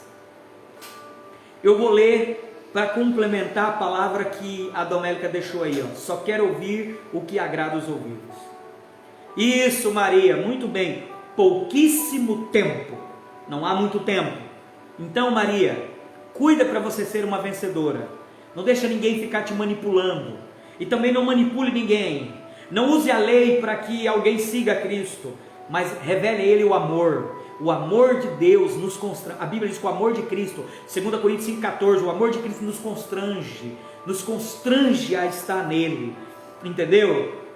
É isso, é revelar a graça, revelar Cristo e mostrar para a pessoa que existe o caminho do vencedor. E se possível, saia do meio da igreja de manipulação, da igreja sinagoga de Satanás e da igreja de jeitinho brasileiro. Busque um lugar onde você possa servir a Deus com santidade e amor. Olha lá, 2 Timóteo capítulo 4, versículo diz assim, ó: conjuro-te, pois, diante de Deus e do Senhor Jesus Cristo, que há de julgar os vivos e os mortos. Vivos e mortos aqui, querido, não é a pessoa que está morta, né, no corpo, mas é vivo aquele que tem Cristo e morto aquele que nunca recebeu Cristo. Aí ele vai dizer assim: na sua vinda e no seu reino, quem prega a palavra, que pregues a palavra, instes o tempo e fora do tempo, corrija, repreenda, exorta com toda longanimidade de doutrina. E doutrina, essa doutrina ensina, porque virá tempo em que não suportarão a sã doutrina. Não usa calça, não usa isso, não faz isso, guarda o sábado. Não, a doutrina é ensinar a palavra, ensinar, é isso que eu estou fazendo com você. Você vê nossa live, né? Você vai entrar em algumas lives aí que o cara está profetizando, revelando cueca, revelando CPF, revelando casa, revelando não sei o que ele olha o nome das pessoas que entram e começa a profetizar um monte de mentira. Sabe, porque é mentira, querido. Isso é, na verdade, é prostituição da igreja, sabe? Lá tem 200 pessoas, 300 pessoas, 1.500 pessoas, sabe? Mas quando você vem para uma palavra que ela é sadia, que é a sã doutrina, eu tenho 7. Olha aí, eu tenho 7 pessoas estudando comigo. E não é porque eu sou conhecido, querido, é porque... Já eu te dou o texto, vamos lá. Já eu te explico. Vamos lá. Olha lá. 3, porque virá tempo em que não suportarão a sã doutrina, mas tendo coceiras nos ouvidos, coceira incômodo, ele vai ficar incomodado, quando você começar a falar a verdade vai incomodar, amontoarão para si doutores conforme as suas próprias concupiscências. A palavra concupiscência significa desejo descontrolado ou desejo deturpado, aquele desejo deformado, a qual, eu quero que a palavra venha de acordo com aquilo que eu gosto, porque se eu não gosto, eu vou mudar de igreja, eu vou mudar de pastor, eu vou mudar de pessoas, eu não gosto dessa igreja porque não fala aquilo que me agrada. Querido, tem uma fala do pastor Ronaldo Borges que ele diz assim: Deus não pediu a sua opinião, e nem a minha, porque ele já deixou a opinião dele nas escrituras. É só lermos que nós vamos entender plenamente a vontade do Pai. Entendeu, querido? Vamos lá. E ele continua dizendo assim, desviarão o ouvido da verdade. Guarda essa palavra, desviarão o ouvido da verdade, voltando às fábulas. Mas tu ser sóbrio, em tudo sofre aflição, faz a obra do evangelista, cumpre o seu ministério. Agora, vamos só ler até aqui. Vá agora para Tessalônica, um pouquinho para frente, tem Tessalônica, capítulo 2, Tessalônica, 2 Tessalonicenses, capítulo 2. Pastor, por que as pessoas estão na doutrina de Satanás, da sinagoga de Satanás, estão no meio da doutrina de Balaão, estão no meio da doutrina dos nicolaínos, e não vê a verdade, não consegue entender a verdade? Está aqui a resposta, vou dar para você agora. Por que nós só temos 8 pessoas? E nós só temos 8, e muitas outras lives que você vai ver, tem 200, 300, 1.000, 4.000, e o cara está lá profetizando, mentindo, e pedindo para você ofertar na vida dele, mandar dinheiro e tantas coisas. Por quê? Eu te explico aqui, versículo 9. 2 Tessalonicenses, capítulo 2, versículo 9. Ele diz assim, e esse cuja vinda é segundo a eficácia de Satanás, com todo poder, sinais e prodígio de mentira. E esse cuja vinda é segundo a eficácia. Aqui está falando do anticristo, mas antes do anticristo tem o espírito do anticristo que já opera no nosso meio, já está dentro da igreja operando, e está fazendo isso que eu estou falando para você aqui, O espírito do anticristo toma a vida de pastores, líderes, de irmãos, das irmãs do Coquinho. Eu sei que tem irmã do Coquinho que é séria, que ora, que realmente Deus usa, querido. Eu creio em profecia, eu creio em visão, eu creio nos dons espirituais, creio em todos, em línguas estranhas, em tudo isso eu creio, porque é bíblico, mas sério, algo direcionado pelo Espírito, dentro da palavra de Deus, amém? Olha lá, aí ele diz, esse cuja vida é segundo a eficácia de Satanás, é Satanás que opera o quê? Com poder, quer dizer, Satanás opera na vida dessa pessoa, poder, sinais e prodígio de mentira, e com todo engano da injustiça para os que perecem. Então aqueles que estão perecendo, que vivem atrás dessas 3 doutrinas, essas 3 qualidades de igreja, ele diz, perece, porque não receberam o amor da verdade, mas não receberam o amor da verdade para se salvarem, porque essas pessoas não estão recebendo a verdade, o amor da verdade, o próprio Cristo, a própria palavra. Cristo é o verbo que se fez carne, ele é a palavra. Então, como eles não receberam o amor da verdade, olha o que Deus vai fazer com eles, o próprio Deus. Presta atenção aí, Maria Domingos, o próprio Deus, ele diz 11, e por isso Deus lhe enviará a operação do erro. Quem vai enviar a operação do erro? Deus.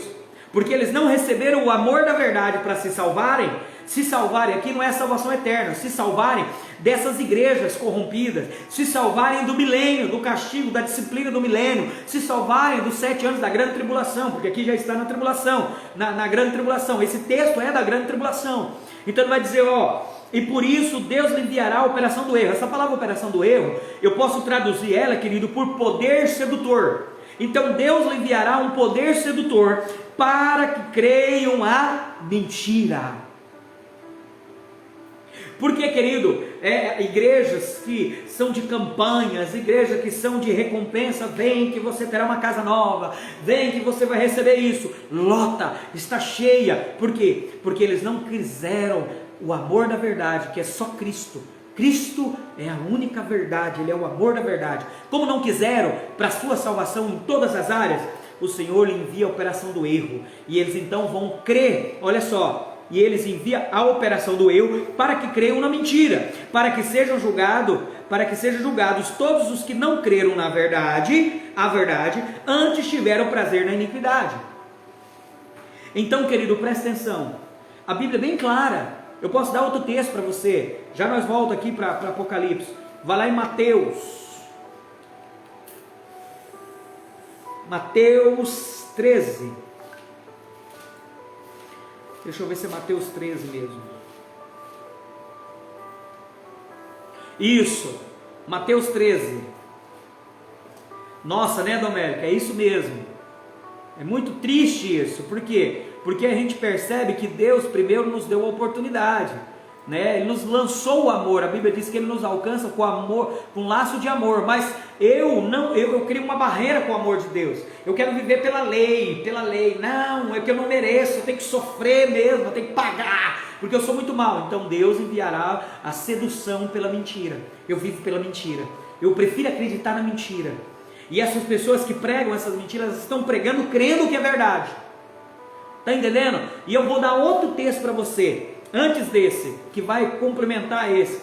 Vai comigo em Crônicas, 2 Crônicas, capítulo 18, você vai ver isso na prática, Maria José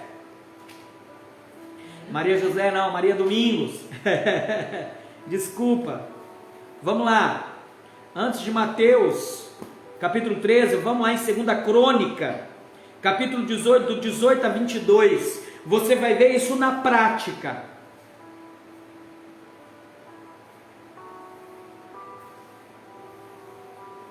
Está aprendendo, querido? Nós temos 6 pessoas na live, eu estou muito feliz. Querido, se tivesse ninguém nessa live, eu ia fazer do mesmo jeito, porque eu sei que em uma hora ou outra, alguém ouviria essa palavra e seria edificado por ela. Amém? Olha aí o Anderson, Juca, seja bem-vindo. Presta atenção, Maria Domingos, nessa passagem, 2 Crônica, capítulo 18, versículo 18. Toda pessoa que ela cria uma barreira para com Deus, para o amor da verdade, tem coceira no ouvido, não consegue ouvir a sã doutrina, a palavra nua e crua, sabe?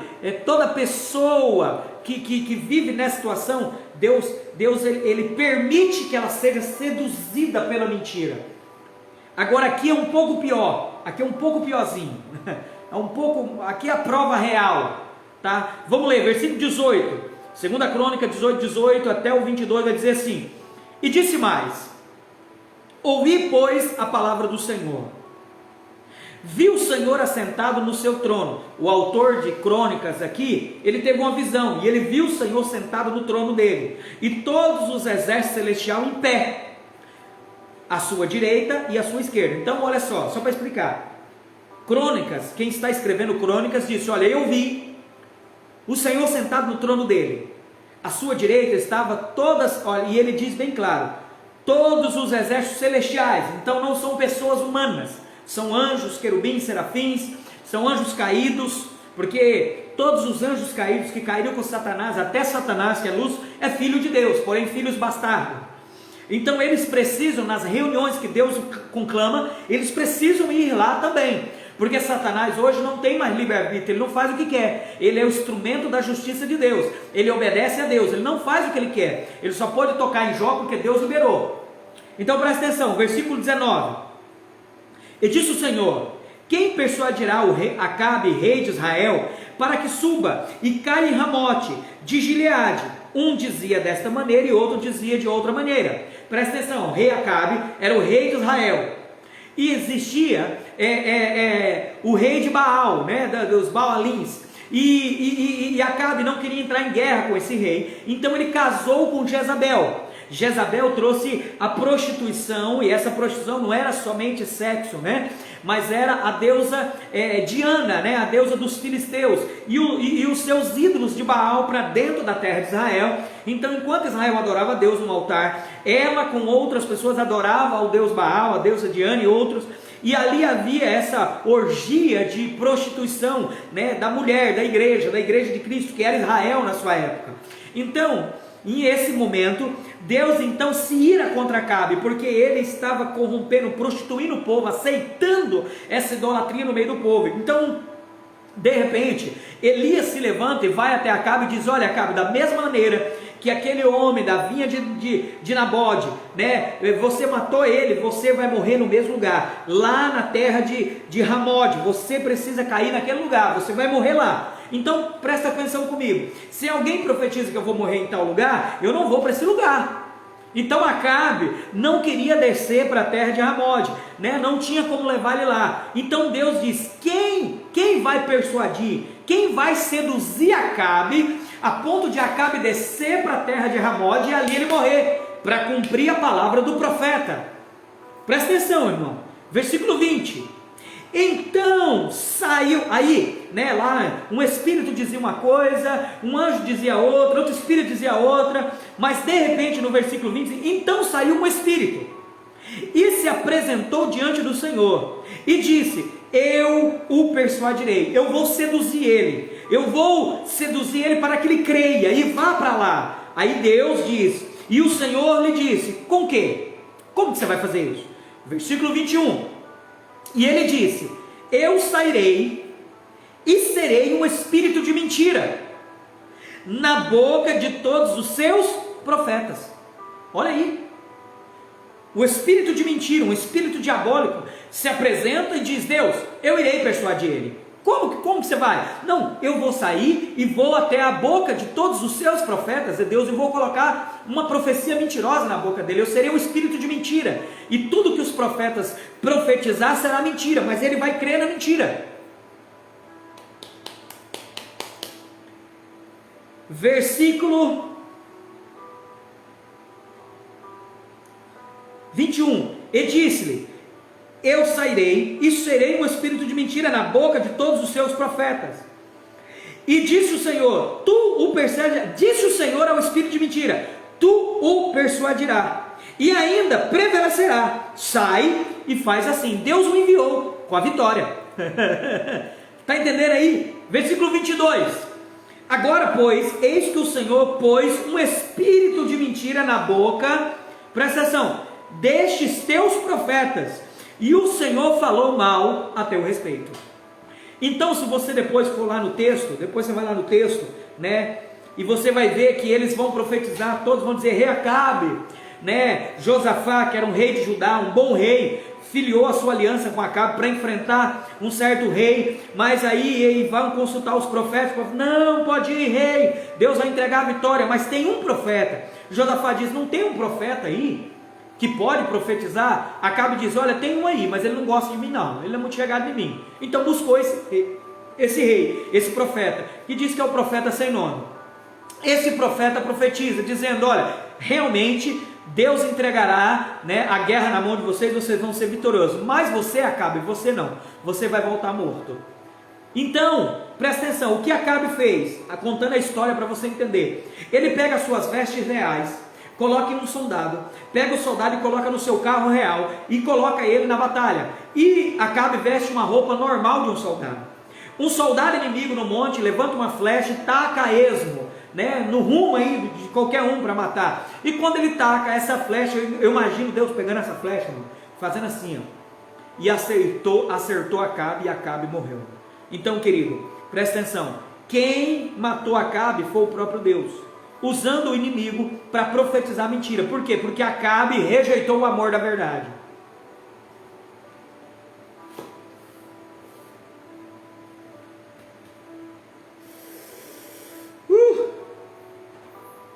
Compreendeu? Maria Domingos, entendeu? O pessoal que está com você está entendendo? Domélica, Ti, Juca.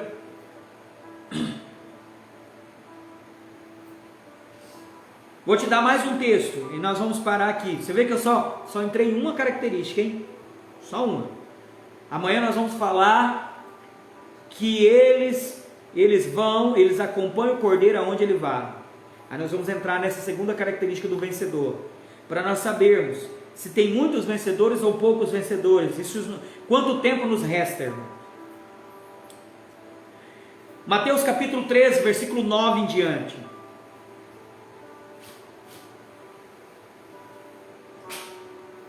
Aqui tem uma verdade, uma realidade muito forte, né? Mateus 13, do 9 até o 16. Estamos com 10 pessoas na live, glória a Deus. Muito obrigado, Senhor. Muito obrigado, irmão. Você está aqui conosco, viu? Você tirou o seu tempo aí, nós estamos quase 2 horas já são 10 horas, né? 1h14, quer dizer, nós estamos 1h14 estudando as Escrituras. Só vencedor faz isso, só vencedor fica aí firme, tá? E eu estou profetizando sobre a sua vida muito mais do que aqueles, porque a palavra que eu tenho vos dito é palavra, é verdade, é vida para você. Vamos lá, olha só.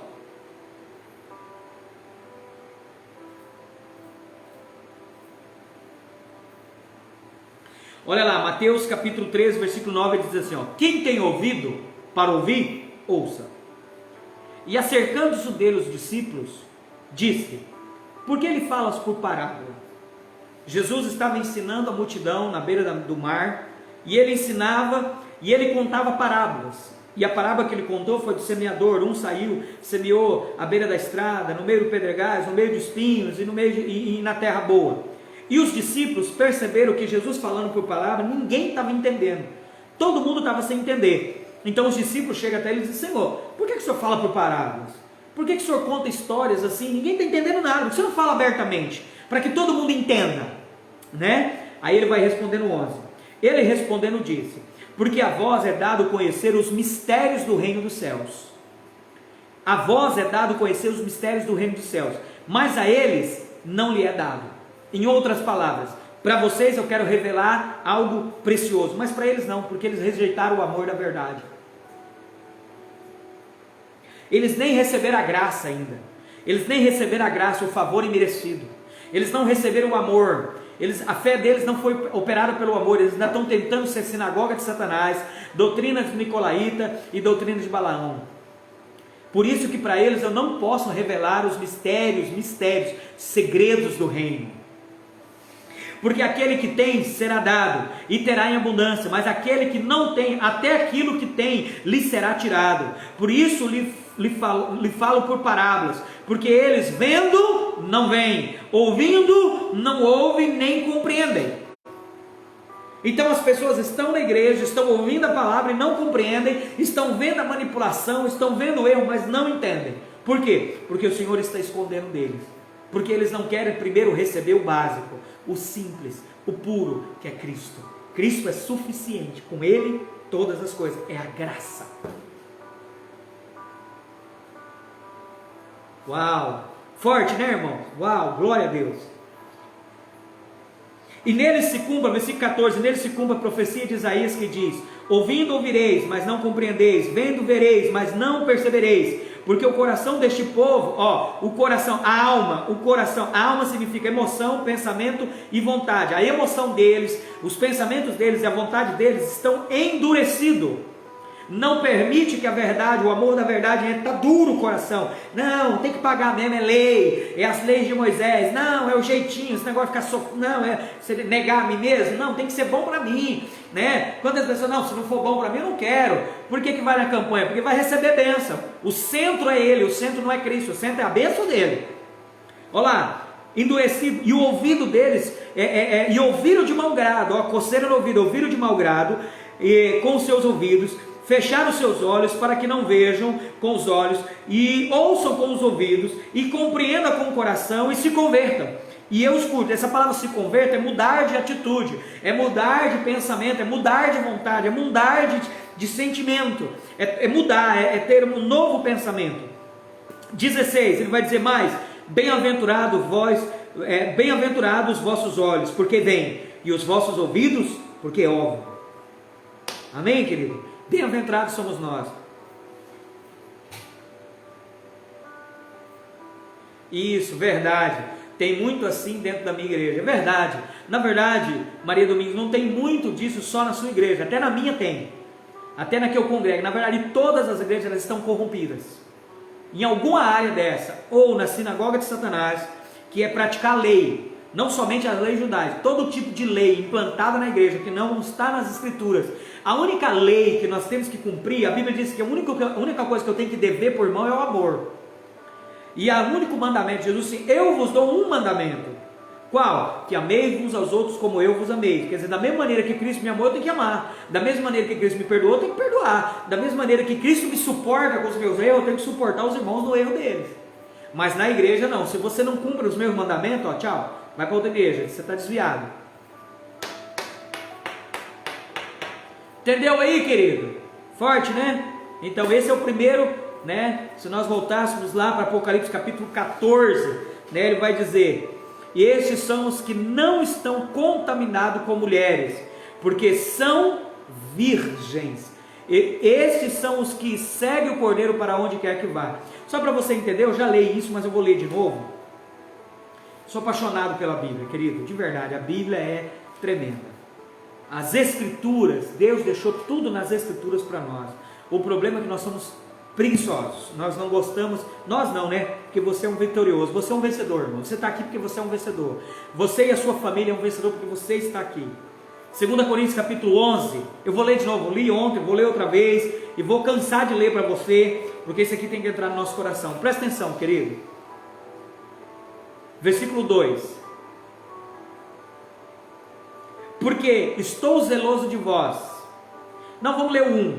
Essa é uma carta que Paulo escreveu à igreja de Coríntios, a segunda carta. E Paulo vai exortar a igreja de Coríntios sobre algumas coisas que estavam acontecendo. Para mim, uma das piores igrejas na época de Paulo era Coríntios. E ele diz assim, ó: quisera que me suportasse um pouco na minha loucura. Não, vocês estão me chamando de louco. Porque, querido, quando nós falamos que você é salvo para sempre, as pessoas chamam de herético. Que o pastor Fábio é herético, é de Satanás. Entendeu? Que o pastor não tem, né, está pregando mentira. Então olha aqui, ó, Paulo está dizendo: quero que me suportais um pouco mais na minha loucura. Suportai-me, porém ainda. Como se Paulo dissesse àquele povo: olha, eu sei que vocês me chamam de louco, eu sei que vocês estão dizendo que eu sou meio biruta da cabeça, mas me suporta um pouquinho mais.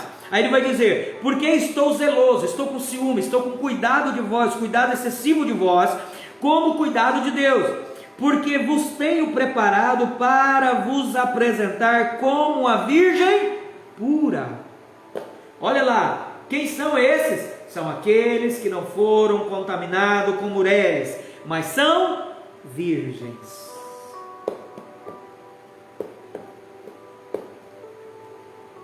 Há um marido, a saber, Cristo. Cristo é a única coisa que precisamos. 3. Mas temo, assim como a serpente enganou Eva, Eva representa a igreja, a serpente representa essas doutrinas, porque essas doutrinas entraram na igreja, querido, pelo espírito do anticristo, o espírito da iniquidade que já opera entre nós. 1 João 2,18, ele vai dizer: mas temo que, assim como a serpente enganou Eva com a sua astúcia, assim também seja, de alguma sorte, corrompidos os vossos sentidos, meu jeito de ver as coisas, meu jeito de ouvir as coisas, meu jeito de falar as coisas, meu jeito de tocar as coisas, meu jeito de pensar. Então o que acontece? Na época, Coríntios estava sendo enganado, os sentidos, como foi enganado Eva. Eva olhava para a árvore, para o fruto da árvore do conhecimento do bem e do mal, o fruto de Satanás, dizia: ai, como é gostosa, ai, como é boa. Estava sendo enganada, era a árvore que ia matar ela. Assim é essa prostituição da igreja. Ele diz, ó: e a parte da simplicidade que há em Cristo, porque se alguém vos pregar-vos outro Jesus que não temos pregado, que é Cristo suficiente, não precisa de mais nada, ou recebeis outro Espírito que não recebeste, que o Espírito Santo me salvou e me selou, e o Espírito Santo, segundo a palavra em Efésios, ele é o selo e o penhor, ele é o selo que me selou e ele é a garantia da minha salvação. Ele vai dizer: ou outro evangelho, outra boa notícia que não abraçaste, com zelo, com razão sofreste. E aqui nós podíamos virar a noite, irmãos, estudando essa palavra. Uau! Glória a Deus. Então, querido, o que nós temos que buscar hoje, por exemplo, Maria, domingos, você congrega em uma igreja, sabe, você tem que estar aí nessa congregação, mas ser luz, não se corromper com ela, não se corromper com a manipulação, não se corromper com essas regras, né? Eu sou salva, mas aquele irmão, aquele irmão não, vive no pecado. Não, irmão, se ele creu no coração e confessou com a boca, ele é salvo, independente do que ele faça. Eu não sou salvo pelas minhas obras, eu sou salvo pela obra de Cristo na cruz, eu só tenho que crer. Entendeu, filha? Eu não vou ter jeitinho brasileiro para conseguir a presença de Deus, o jeitinho de Deus, não, eu vou caminhar pelo propósito eterno de Deus, vou viver a verdade da palavra, eu vou amar o meu irmão independente, não vou amar somente aquele que me ama, e não vou conviver somente com aqueles que me agradam, mas eu vou amar com todos. Amém, Fran? Amém, José? Eu vou amar todos, eu vou querer todos, independente se aquela pessoa não... a Bíblia diz assim, suportai os irmãos na fé. Nós sabemos que fé significa o quê? A fé que opera pelo amor. Então ele diz, suportai os irmãos no amor.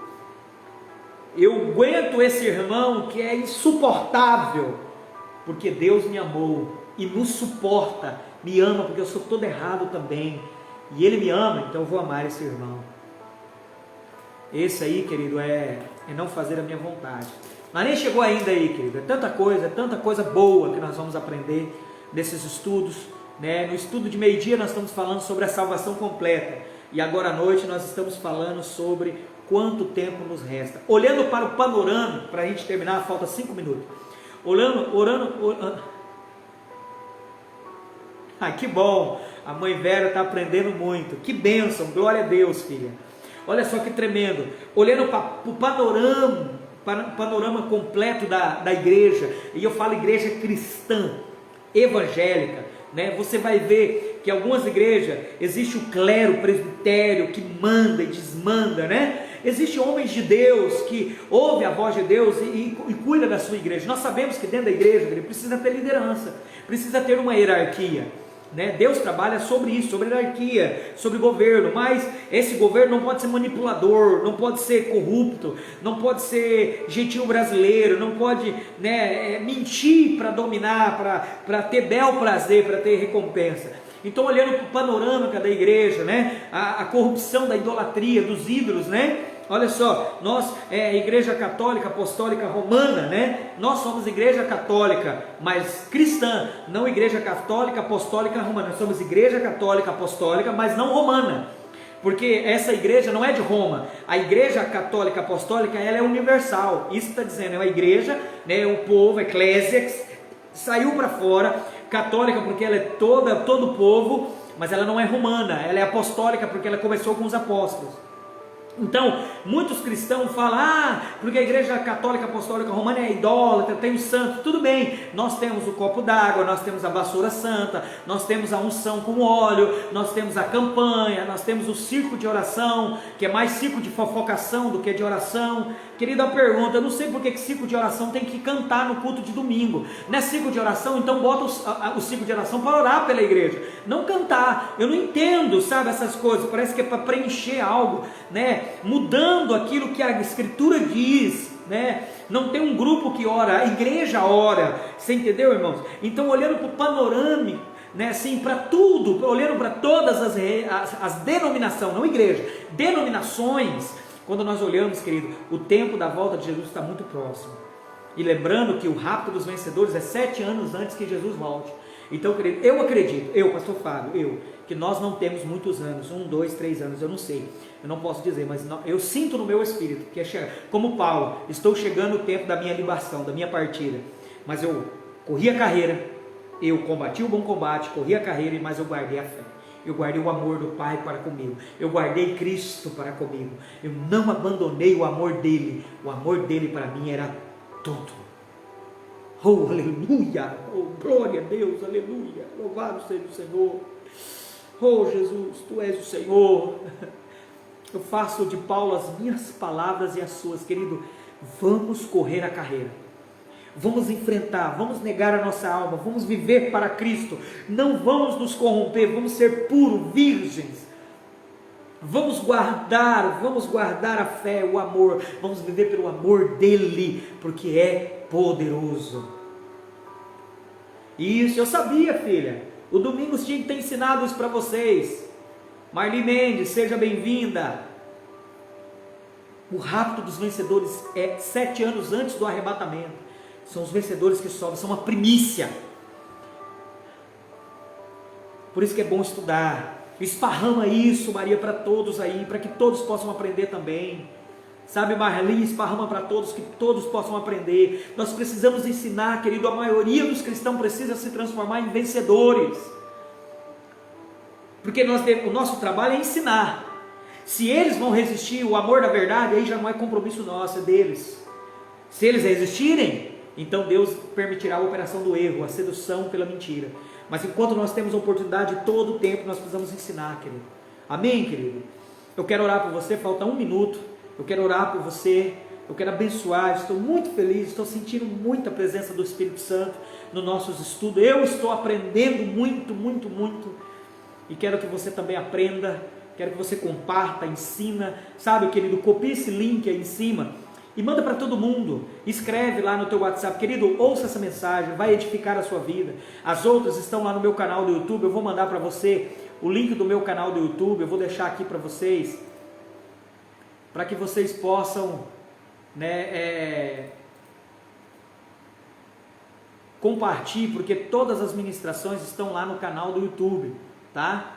Todos estão lá, então você pode compartilhar, ok? Compartilhar com todos, tá? E lá vai estar todas as minhas ministrações, gratuito, irmão, gratuito. De graça recebemos, de graça damos, amém? Vamos orar? Quero orar por você. Pai, no nome do Senhor Jesus, muito obrigado. Estou muito feliz, estou muito contente, estou grato. Meu coração está derramado na Tua presença. Eu sinto que está chegando o tempo da partida dos vencedores. Mas enquanto isso, nós estamos correndo a carreira, como cavalos, sem olhar para a lateral, correndo como cavalos, como diz o irmão chileno, o missionário chileno, como cavalo, olhando para frente. O nosso alvo é Cristo. Não vamos permitir que nem a sinagoga de Satanás, a doutrina de Balaão e a doutrina dos nicolaítas nos corrompa.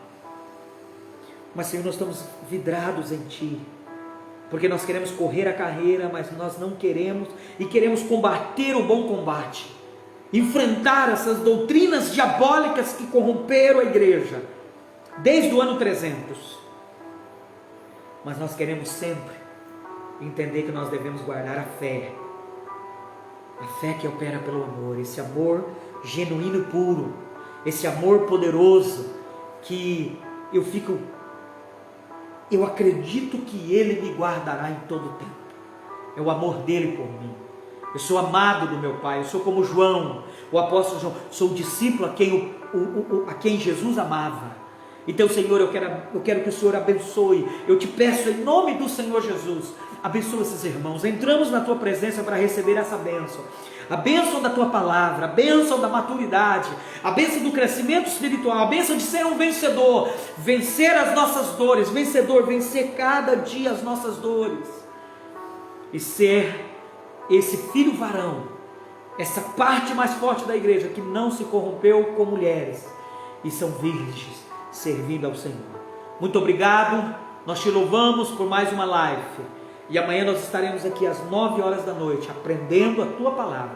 Muito obrigado, em nome do Senhor Jesus. Amém, amém e amém. Amém, queridos. Deus abençoe Marli, Deus abençoe Fran, José, Deus abençoe a Domélica, Júnior, beijo no coração de vocês, Maria Domingo, irmã Vera, irmão Luciano, Deus abençoe toda a criançada aí de Montenegro, Deus abençoe, tá? Juco, Anderson, Deus abençoe, tá bom, queridos? Que beijo no coração de vocês mesmos, que vocês fiquem firmados na palavra. Não perca essa palavra, não deixe Satanás roubar a semente do teu coração, tá? Amanhã estamos aqui de novo às 9 horas para continuar mais uma palavra, tá bom? Deus abençoe, boa noite, fique na graça e na paz do Senhor, que a doce consolação do Espírito Santo envolva vocês de uma forma poderosa. Graça e paz. Deus abençoe.